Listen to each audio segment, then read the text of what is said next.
അസംബ്ലിയിലേക്ക് തന്നെയാണ്. നിയമസഭ മൂന്നാം ദിനമാണെന്ന് 15ാം നിയമസഭയുടെ 14ാം നിയമസഭാ സമ്മേളനമാണ് കഴിഞ്ഞ ദിവസങ്ങളായി പുരോഗമിച്ചുകൊണ്ടിരിക്കുന്നത്. അപ്പോൾ ഇന്ന് എന്തൊക്കെയാണ് സഭയുടെ പരിഗണനയ്ക്ക് വരിക? എന്താണ് അടിയന്തര പ്രമേയ നോട്ടീസായി പ്രതിപക്ഷം കൊണ്ടുവരാനിരിക്കുന്നത്? എന്തൊക്കെയായിരിക്കും അക്കാര്യങ്ങളിലൊക്കെ പ്രതിപക്ഷത്തിൻ്റെ നിലപാട് എന്നൊക്കെ അറിയേണ്ടതുണ്ട്. എസ് ഷീജ കൂടെ ചേരുന്നുണ്ട് തിരുവനന്തപുരത്ത് നിന്നും. Good morning. കേരളത്തിനൊപ്പം നിയമസഭയുടെ മുൻപിൽ നിന്ന് ഷീജ, ഗുഡ് മോർണിംഗ്.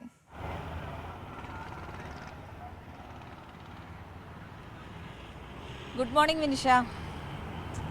കുന്നംകുളത്തെ സംഭവം ആധാരമാക്കി പോലീസ് നടപടികൾ ചോദ്യം ചെയ്തുകൊണ്ടായിരുന്നു ഇന്നലെ പ്രതിപക്ഷം അടിയന്തര പ്രമേയ നോട്ടീസ് കൊണ്ടുവന്നത്. പക്ഷേ കഴിഞ്ഞ കുറേ കാലങ്ങളായി സംഭവിക്കുന്നത് പോലെ ഈ അടുത്ത നിയമസഭാ സമ്മേളനങ്ങളൊക്കെ നമ്മൾ കണ്ടതാണ്. പ്രതിപക്ഷം എന്ത് അടിയന്തര പ്രമേയ നോട്ടീസ് കൊണ്ടുവന്നാലും അതാ എടുത്ത് ചർച്ചയ്ക്കെടുക്കുന്ന ഭരണപക്ഷത്തെ. ഇപ്രാവശ്യവും അടിയന്തര പ്രമേയ നോട്ടീസ് നൽകുമ്പോൾ പ്രതിപക്ഷം വിചാരിച്ചിട്ടുണ്ടാകില്ല ഇത്തരത്തിൽ പോലീസ് നടപടികളെക്കുറിച്ചുള്ള അടിയന്തര പ്രമേയം ആയതുകൊണ്ട് തന്നെ ഭരണപക്ഷം അത് ചർച്ചയ്ക്കെടുക്കും. അതിൽ വിശദമായ വിശദീകരണം മുഖ്യമന്ത്രിയുടെ ഭാഗത്ത് തന്നെ ഉണ്ടാകുമെന്ന് പ്രതിപക്ഷം വിചാരിച്ചിട്ടുണ്ടല്ല. അക്ഷരാർത്ഥത്തിൽ ഇന്നലെ കുഴങ്ങി, നല്ല പോലെ കിട്ടി, ചോദിച്ചു വാങ്ങി എന്നുള്ള നിലയിലായിരുന്നു പ്രതിപക്ഷത്തിൻ്റെ അവസാനത്തെ അവസ്ഥ. ലാസ്റ്റ് നിയമസഭാ കവാടത്തിന് മുമ്പിൽ 2 പ്രതിപക്ഷ MLA-മാരെ കാവൽ നിർത്തി എന്ന് തന്നെ പറയാം. സത്യാഗ്രഹം ഇരുത്തിക്കൊണ്ടാണ് ഇന്നലെ പ്രതിപക്ഷ അംഗങ്ങൾ സഭ വിട്ടത്.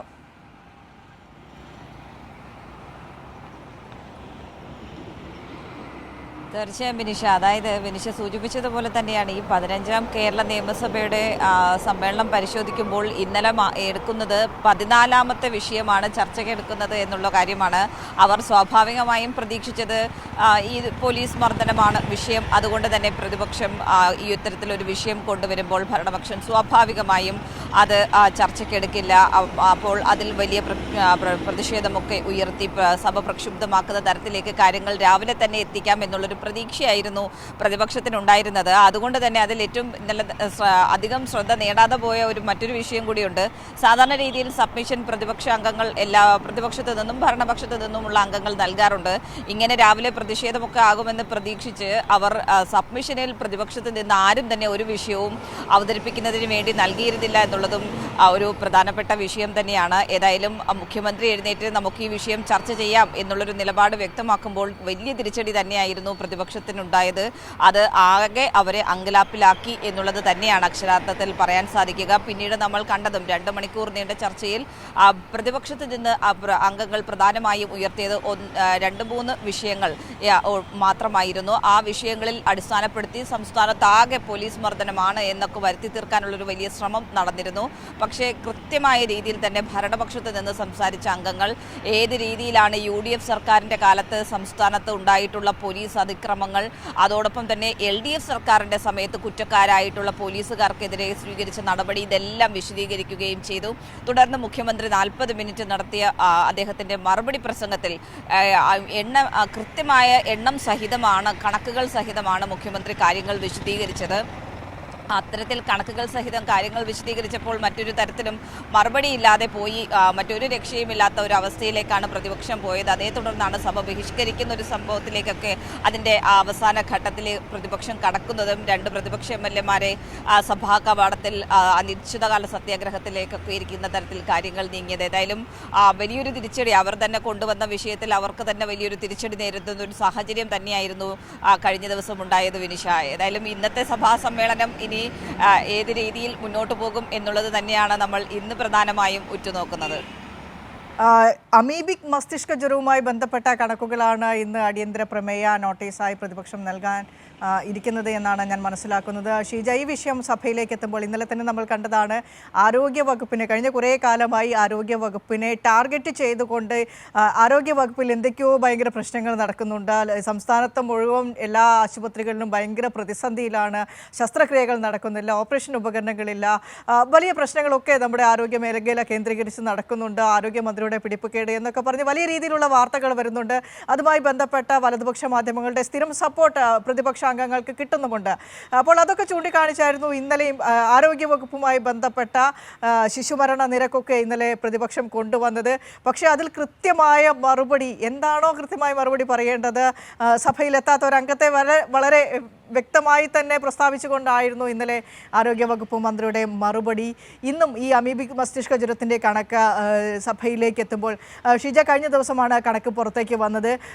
അമീബിക് മസ്തിഷ്ക ജ്വരം എന്ന രോഗത്തിൻ്റെ 99% ആഗോള മരണനിരക്കിൻ്റെ സാധ്യത.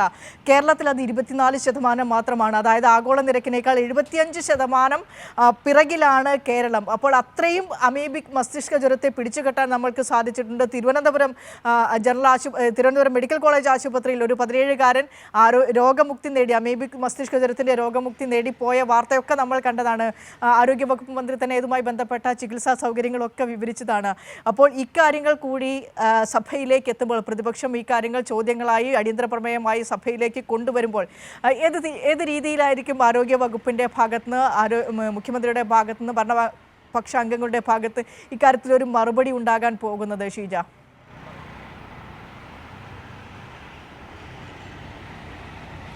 തീർച്ചയായും വിനിഷ, അതായത് ഈ ആരോഗ്യ വകുപ്പിനെ ടാർഗറ്റ് ചെയ്യുന്ന പ്രതിപക്ഷത്തിന്റെ നിലപാട് അത് ഇന്നോ ഇന്നലെയോ തുടങ്ങിയതല്ല. എന്നാണോ LDF സർക്കാർ അധികാരത്തിലേറിയത് അന്നു മുതൽ തന്നെ ഇത്തരത്തിലുള്ള ക്യാമ്പയിൻ വലിയ തോതിൽ തന്നെ ആരംഭിച്ചിട്ടുണ്ട്. പക്ഷേ ആരോഗ്യ വകുപ്പ് നോക്കുന്നത് മറ്റൊന്നുമല്ല. ആരോഗ്യ വകുപ്പിന്റെ പ്രവർത്തനങ്ങൾ കൃത്യമായ രീതിയിൽ മുന്നോട്ട് കൊണ്ടുപോകുക എന്നുള്ളത് മാത്രമാണ്. അവർ അതിൽ അധിഷ്ഠിതമായി മുന്നോട്ട് പോകുന്നു എന്നുള്ള കാര്യമാണ്. അത് തന്നെയാണ് ആരോഗ്യമന്ത്രിയും വ്യക്തമാക്കിയിട്ടുള്ളത്. അതിന്റെ ഭാഗമായി ഏതായാലും ഇന്നിപ്പോൾ അമീബിക് മസ്തിഷ്ക ജ്വരവുമായി ബന്ധപ്പെട്ടുകൊണ്ട് മരണങ്ങൾ സംസ്ഥാനത്ത് വർദ്ധിക്കുന്നു എന്നാരോപിച്ചുകൊണ്ടാണ് പ്രതിപക്ഷം അടിയന്തര പ്രമേയത്തിന് നോട്ടീസ് നൽകാൻ തീരുമാനിച്ചിരിക്കുന്നത്. ഏതായാലും ഈ വിഷയം സ്വാഭാവികമായും സഭയിൽ വരുമ്പോൾ ഇതിന്റെ കൃത്യമായിട്ടുള്ള കണക്കുകൾ, ഏത് രീതിയിലാണ് സംസ്ഥാനം ഈ അമീബിക് മസ്തിഷ്ക ജ്വരത്തെ കണ്ടെത്തുന്നത്, കാരണം കൂടുതൽ കേസുകൾ റിപ്പോർട്ട് ചെയ്യുന്നു എന്ന് പറയുമ്പോൾ അത് അത്തരത്തിലൊരു സംവിധാനം ഇവിടെ ഉള്ളത് കൊണ്ടാണ് ഈ കേസുകൾ കണ്ടെത്തുന്നത് എന്നുള്ളതാണ് ഏറ്റവും പ്രധാനപ്പെട്ട കാര്യം. അതോടൊപ്പം തന്നെ വിനിഷ സൂചിപ്പിച്ച മറ്റൊരു കാര്യം, ഇതിന്റെ മരണനിരക്ക് ദേശീയ ശരാശരിയേക്കാൾ വളരെയധികം പിന്നിലാണ് സംസ്ഥാനം എന്ന് പറയുന്നത്. അപ്പോൾ ആ രീതിയിൽ നമുക്ക് ആ രോഗത്തെ പ്രതിരോധിക്കാൻ സാധിക്കുന്നു എന്നുള്ളതും ഇതിൽ ഏറ്റവും പ്രധാനപ്പെട്ട കാര്യമാണ് എന്നുള്ളത് എടുത്തു പറയേണ്ടതാണ്. അതിനൊപ്പം തന്നെ ഓരോ കേസുകളും ഉണ്ടാകുമ്പോൾ അതിന്റെ ഉറവിടം കൃത്യമായ രീതിയിൽ ഐഡന്റിഫൈ ചെയ്തുകൊണ്ടാണ് മുന്നോട്ട് പോകുന്നത്. അവിടെ കൃത്യമായ രീതിയിൽ ഏതെങ്കിലും കുളങ്ങളിൽ നിന്നാണെങ്കിൽ അവിടെ കൃത്യമായ രീതിയിൽ ശുചീകരണ പ്രവർത്തനങ്ങൾ അടക്കം നടത്തി ആ രോഗത്തിന്റെ വ്യാപനം തടഞ്ഞുകൊണ്ടുള്ള നടപടിയാണ് സംസ്ഥാനം സ്വീകരിക്കുന്നത്.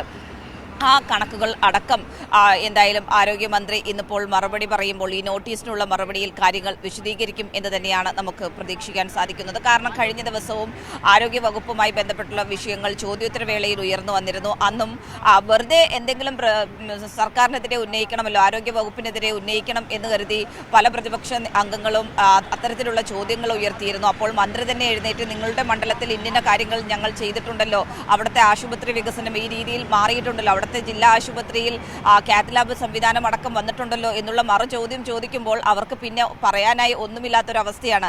അതുകൊണ്ട് ഈ വിഷയവുമായി ആരോഗ്യ വകുപ്പുമായി ബന്ധപ്പെട്ട് ഇന്നിപ്പോൾ അമീബിക് മസ്തിഷ്ക ജ്വരവുമായി ബന്ധപ്പെട്ടുള്ള കാര്യങ്ങളിലേക്ക് വരുമ്പോഴും ഏത് രീതിയിലാണ് സംസ്ഥാനം അതിൻ്റെ പ്രതിരോധ പ്രവർത്തനങ്ങൾ നടത്തുന്നത്, ഏത് രീതിയിലാണ് സംസ്ഥാനത്ത് ആ കേസുകൾ റിപ്പോർട്ട് ചെയ്യുന്നത്, രോഗമുക്തി നേടുന്നത്, ഇതിൻ്റെയൊക്കെ കൃത്യമായ കണക്കുകൾ നിരത്തി വസ്തുതകൾ നിരത്തിയുള്ളൊരു മറുപടി മന്ത്രിയുടെ ഭാഗത്ത് നിന്നും സ്വാഭാവികമായും ഉണ്ടാകും. അതിൽ ഇനി എന്ത് നിലപാട് പ്രതിപക്ഷം സ്വീകരിക്കുന്നു എന്നുള്ളത് തന്നെയാണ് കണ്ടറിയേണ്ടത്. വിനിഷ.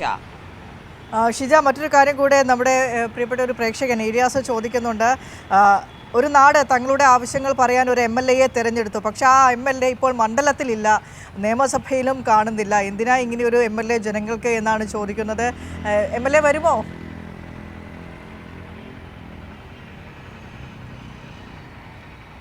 MLA വരുമോ എന്നുള്ളത് തന്നെയാണ് നമ്മളും നോക്കുന്നത്. കാരണം ആദ്യ ദിവസം രാഹുൽ മാങ്കൂട്ടത്തിൽ ഇവിടെ എത്തിയപ്പോൾ നമുക്കറിയാം ആദ്യത്തെ ദിവസത്തിൻ്റെ ഒരു പ്രത്യേകത എന്ന് പറയുന്നത് ആദ്യ ദിവസം ചരമോപചാരം അർപ്പിച്ച സഭ പിരിയുന്ന ദിവസമാണ്. അതുകൊണ്ട് തന്നെ സ്വാഭാവികമായും സഭയ്ക്കുള്ളിൽ നിന്ന് ഒരംഗങ്ങളും അത്തരത്തിലുള്ളൊരു പ്രതിഷേധം ഭരണപക്ഷത്തിൽ നിന്ന് ഉയർത്തുകയില്ല. കാരണം ചരമോപചാരത്തിൽ എല്ലാവരും കൃത്യമായ രീതിയിൽ അതിനോട് ചരമോപചാര നടപടിക്രമങ്ങളോട് യോജിച്ച് മുന്നോട്ട് പോകുന്ന ഒരു സാഹചര്യമായതുകൊണ്ട് അത്തരത്തിലുള്ള പ്രതിഷേധങ്ങൾ സ്വാഭാവികമായും ഒന്നും തന്നെ സഭയ്ക്ക് ഉള്ളിൽ ഉണ്ടാകില്ല എന്നുള്ളത് ഉറപ്പാണ്. അതുകൊണ്ട് തന്നെയാണ് അന്നത്തെ ദിവസം രാഹുൽ മാങ്കൂട്ടത്തിൽ തിരഞ്ഞെടുത്തത് എന്ന് തന്നെയാണ് പറയേണ്ടത്. അതിനുശേഷം പക്ഷേ പുറത്ത് SFIയുടെ പ്രതിഷേധമൊക്കെ നേരിടേണ്ടി വന്നിട്ടുണ്ട്.